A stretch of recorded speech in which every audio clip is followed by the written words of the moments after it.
Salut les amis, on se voit aujourd'hui pour parler des 2 premiers chapitres du webtoon Tomb Raider King, qui aura une adaptation en animé courant 2026. C'est parti.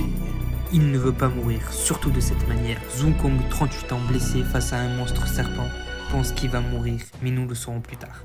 Tout commença il y a 15 ans, en 2015. Du jour au lendemain, des tombeaux arriva sur Terre. Dans ces tombeaux, des fameuses reliques puissantes bouleversa le monde. Ces reliques sont de différents objets mentionnés dans des histoires comme des contes de fées. Le monde entier se mit à la recherche de ces reliques.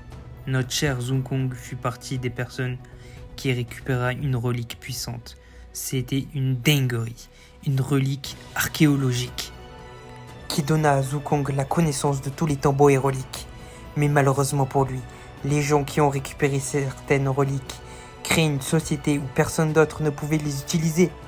Mais notre cher héros, Zhongkong, a pu devenir un employé de cette fameuse société appelée TKBM. Le directeur de cette fameuse société s'appelait Kwon Daijun. Le travail était difficile et souvent sale, mais Zhongkong ne se relâcha pas. Il était fier d'accomplir ces choses en tant que voleur de tambours.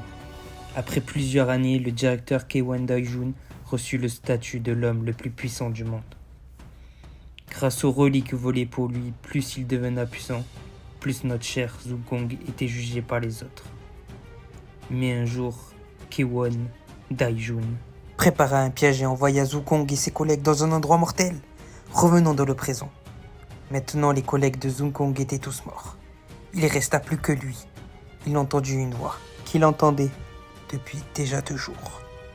La voix lui fit comprendre qu'il allait mourir. Il n'avait plus de jambes. Le serpent lui avait tout arraché. La voix lui rappela à quel point il était pathétique. Zhongkong repensa au vieux Daijun et cria fort qu'il voulait le tuer. La voix créa une mystérieuse lumière bleue avec à l'intérieur un oiseau qui lui donna une nouvelle chance d'être le meilleur dans quelque chose et pas un raté. Il se demanda si ce qu'il voyait n'était pas une relique.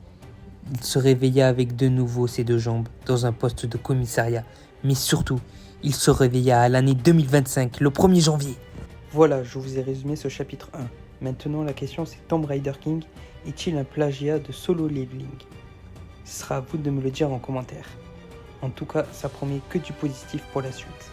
De l'œuvre, si vous avez aimé lire Solo Leveling, je peux que vous recommander cette œuvre. Merci à vous d'avoir regardé cette vidéo. À la prochaine.